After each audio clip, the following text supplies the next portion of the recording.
नहमदुहु व नुसल्ली अला रसूलिहिल करीम अम्मा बअदु फ़इन्ना खैरल हदीसी किताबुल्लाह व खैरल हदी हदी मुहम्मदिन सल्लल्लाहु अलैहि वसल्लम व शर्रल उमूरि मुहदसातुहा व कुल्लु मुहदसातिन बिदअ व कुल्लु बिदअतिन ज़लाला व कुल्लु ज़लालतिन फिन्नार।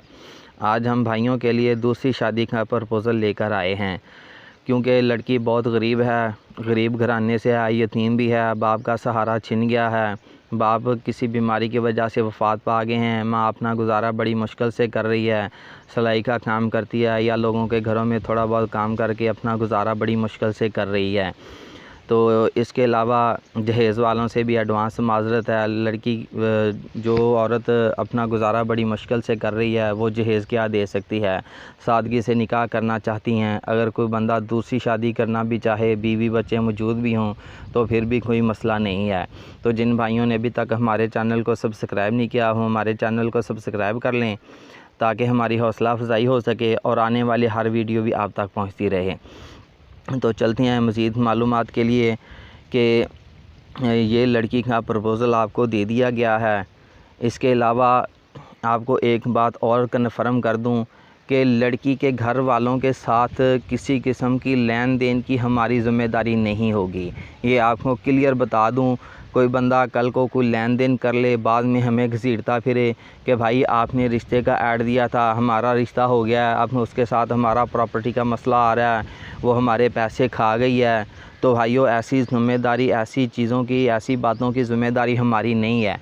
आप लोगों को पता होना चाहिए कि लोग बताते कुछ हैं और करते कुछ हैं, अंदर से कुछ और होते हैं, बाहर से कुछ और होते हैं। अब हमने हर बंदे के घर में तो जाकर देखना नहीं है कि वो बंदा कैसा है।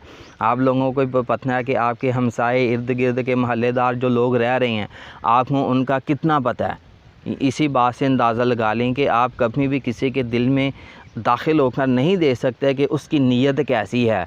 तो भाइयों, इस तरह जो भी हमारे पास प्रपोज़ल आते हैं ना, उनका हमें इतना इल्म नहीं होता कि उनके दिल में क्या है, उनकी नीयत क्या है। लिहाजा आपने जो भी रिश्ता करना है अपने सर पे करना है, अपनी ज़िम्मेदारी पे करना है। उसके अलावा आपने कमेंट में अपना नंबर नहीं छोड़ना। अब फेक कॉल में आपने कभी भी यकीन नहीं करना। अगर आपको कहीं से कोई भी कॉल आती है रिश्ते के सिलसिले में, पहले अच्छे तरीके से छानबीन करें कि भाई फ़लाँ इलाका है, फ़लाँ एरिया में मैं जा रहा हूँ, क्या वो इलाका सेव है? अगर सेव है तो फिर जाएं, अगर सेव नहीं है तो वहाँ इलाके में शादी के सिलसिले में ना जाएं। आप लोगों को पता है कि आजकल कितने मसाइल आ रहे हैं, पुलिस तो आजकल कितने मसाइल हल करेगी। ये रहीम यार ख़ान में काफ़ी मसाइल का सामना करना पड़ा, लेकिन हमारे जो ज़िला रहीम यार ख़ान के SHO हैं, DPO साहब हैं, उन्होंने माशाल्लाह बहुत अच्छे तरीके से इन मसलों को हल किया भी है।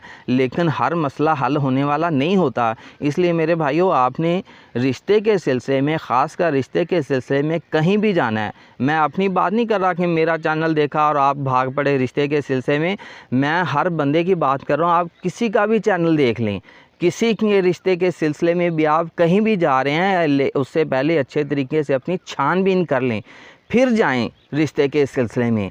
अच्छा, उसके बाद मैं आपको अपनी मैडम का फ़ोन नंबर लिखवा देता हूँ।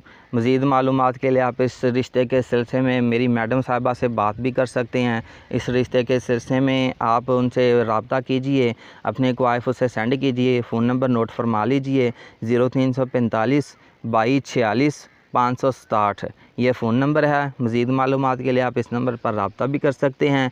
जज़ाकुमुल्लाह खैर। अल्लाह हाफ़िज़।